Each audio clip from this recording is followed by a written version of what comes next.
Before we begin, viewers are advised that the following content is intended solely for educational and entertainment purposes.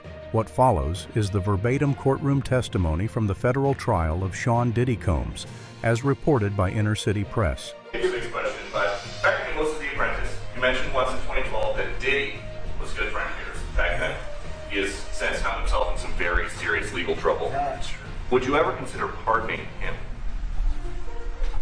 Well, nobody's asked. You had to be the one to ask, Peter, but nobody's asked. But I know people are thinking about it. I know they're thinking about it. I think some people have been very close to asking. First of all, I'd look at what's happening, and I haven't been watching it too closely, although it's certainly getting a lot of coverage.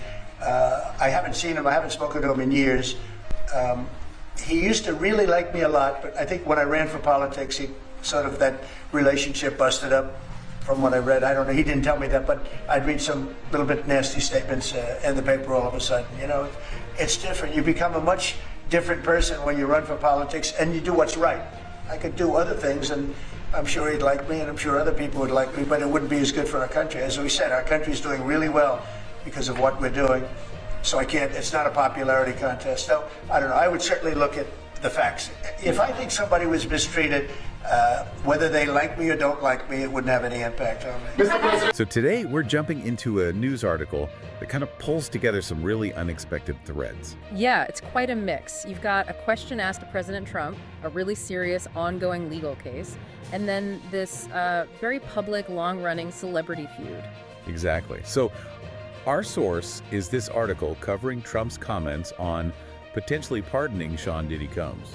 And it also covers rapper 50 Cent's reaction, which, played out all over social media. Plus, it gives the background on Diddy's legal situation and the whole history between him and 50 Cent. So our mission here is really to unpack this specific article.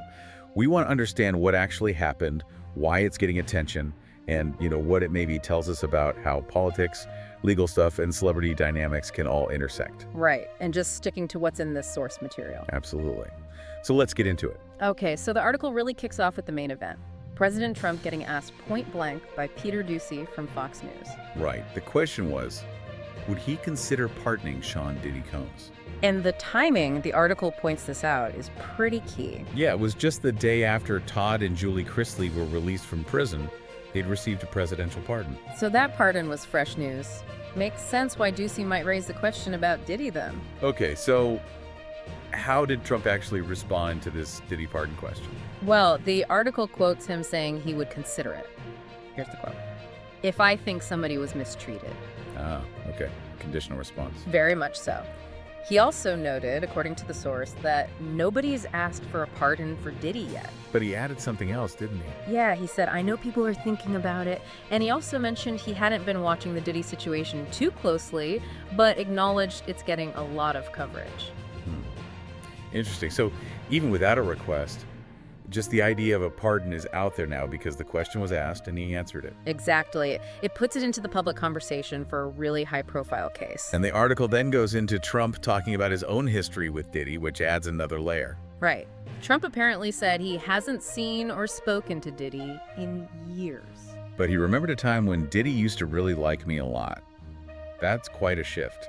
And Trump explained, or at least his view was, that the relationship busted up when he got into politics. Because Diddy started making, what was the phrase? Little bit nasty statements in the paper. Yeah, that's the quote in the article. And it even lists specific times they were seen together in the past, like a restaurant opening in '97. A gala in Palm Beach in 2005, a benefit in 2008. And the Tower Heist movie premieres in 2011. So, they clearly knew each other over the years. It wasn't just passing acquaintances. So Trump connects the breakdown of that relationship directly to his political career. He's quoted saying that running for politics means you do what's right, and that maybe he could have kept those relationships if he did other things, but it wouldn't be as good for our country. That's his framing. And he also emphasized that considering a pardon, it is not a popularity contest. Right. He basically said whether someone likes him or not wouldn't be the deciding factor. He'd certainly look at the facts. Kind of his standard line about process, really, regardless of who it is. Which, brings us to the really serious stuff underpinning this whole conversation. The article gives the context on Diddy's actual legal situation. Yeah, it's crucial background. According to the source, he was federally indicted back on September 17th. And the charges listed are incredibly serious. We're talking racketeering conspiracy. That's RAKO. Often linked to organized crime allegations. Exactly. Then, sex trafficking by force, fraud, or coercion. Which points to exploiting individuals. And also transportation to engage in prostitution. These are heavy federal charges. What about potential penalties? The article mentioned those. Yeah, if found guilty, it says a minimum of 15 years in prison, but it could go up to a maximum of life. Wow, And the article does state Diddy has maintained his innocence through the trial so far. It does, but it also reports that, according to the source, witnesses in the trial have testified about some really disturbing things. Alleged rape, sexual assault, severe physical abuse. Forced labor, drug trafficking. It really highlights the gravity of what he's accused of. So that's the legal storm cloud. Meanwhile, over on social media, 50 Cent enters the chat. Pretty much. The article says 50 Cent Curtis Jackson voiced concerns online right after Trump's comments came out. And it explicitly links this to their long-running feud. This wasn't out of the blue for him. Not at all. His initial reaction, quoted in the article, was pretty blunt. He said, "I'm going to reach out so he knows how I feel about this guy." Talking about Diddy, of course. Oh, he immediately positioned himself as someone who needs to weigh in on this potential pardon. Yeah, and the article followed his subsequent posts. He shared a screenshot of some headline saying he was nuking Diddy's pardon chances. Did he agree with that framing? Not quite. The article reports he clarified, saying, "I didn't say nuke anything. I simply said I will make sure Trump is aware." Interesting. So he's framing it as providing information, maybe? Trying to influence the situation directly? Seems like it. And what's really notable is how he tried to do that. He started digging up Diddy's own past comments about Trump. Ah, okay. What did he share? Well, the article says he shared a video clip of Diddy discussing the rise of the black political party. And 50's caption was? Something like, "Trump don't like shall like this, buddy." Basically suggesting Diddy's past politics would hurt him now. And there was another video, too. Yeah, one where Diddy apparently said, "White men like Trump need to be banished." Oof. And 50 Cent's caption for that one. According to the article, it was something like, "Well, can't ask him for help then, buddy, LOL." Just twisting the knife, really. He's basically weaponizing Diddy's past statements in this new context, saying, you burned that bridge. Exactly, and it shows just how deep this feud runs, which the article actually gives some background on, too. Right, mentions it goes back years. Years and years. There are some interesting tidbits in there, like the claim that Jennifer Lopez, way back, encouraged Diddy to work with 50 Cent. Huh. And 50 Cent apparently claims he ghost wrote on Diddy's track, Let's Get It, in 2001. Yeah, if true, that's a pretty significant behind-the-scenes link early on. But things obviously soured. What about that diss track? Oh yeah, The Bomb from 2006. The article quotes some pretty intense lyrics where 50 Cent basically implies Diddy knew who killed Notorious B.I.G. Saying things like, "Who shot Biggie Smalls? We don't get him. Man, Puffy know who hit that M." That's a heavy accusation to put on wax. No kidding. And there's another detail mentioned. 50 Cent apparently found it weird energy when Diddy once offered to take him shopping. Just little things that stick out, showing the friction. But the article also gives Diddy's side, at least from a 2018 interview on The Breakfast Club. What was his take on the feud? Diddy apparently claimed 50 Cent secretly loved him. He said, "You all can't see that he loves me. You really think that's hate." Seriously. That's what the article reports him saying.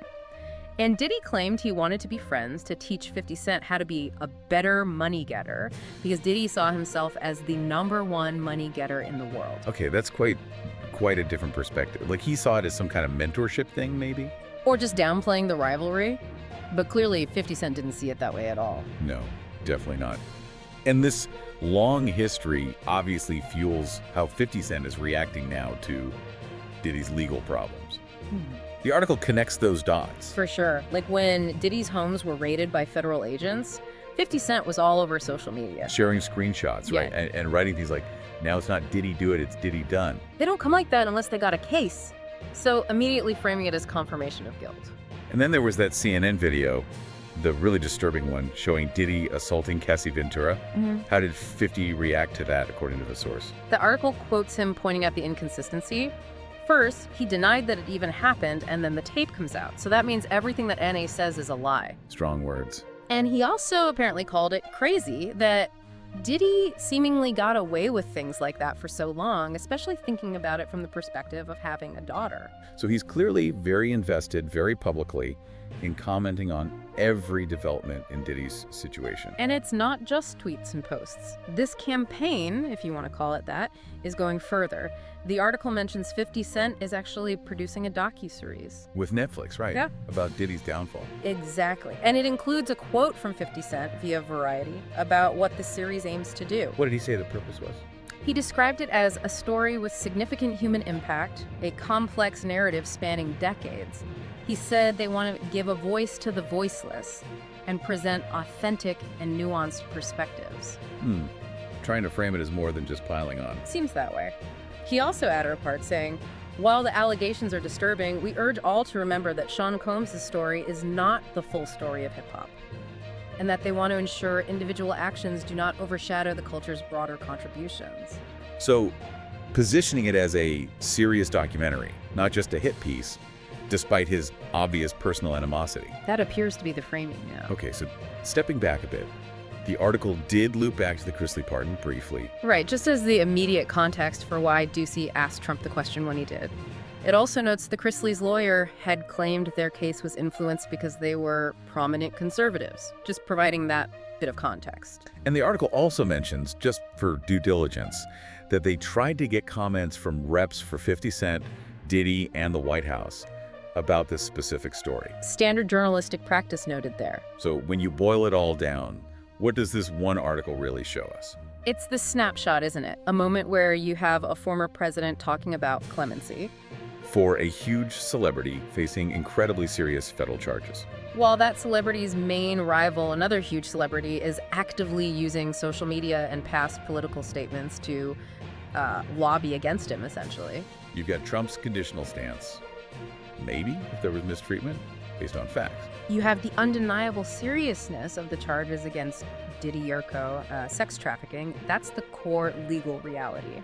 And then you have 50 Cent just relentlessly using his platform, fueled by this years-long feud, to attack Diddy and try to influence this political angle. It really is a wild convergence of worlds. Politics, the legal system, celebrity culture, long-standing beefs, all crashing together in the news cycle. Yeah, it's a lot.